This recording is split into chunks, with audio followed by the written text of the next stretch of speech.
Here's the DeLonghi Essenza Mini.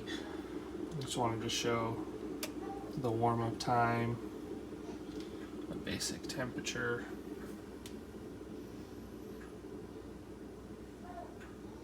So there's the warm-up time. It's about 10 seconds, 15 seconds. The water reservoir is back behind the unit. Capsules just go inside here. I already pressed one. So ready to go. Hit the espresso button. It's pretty quiet.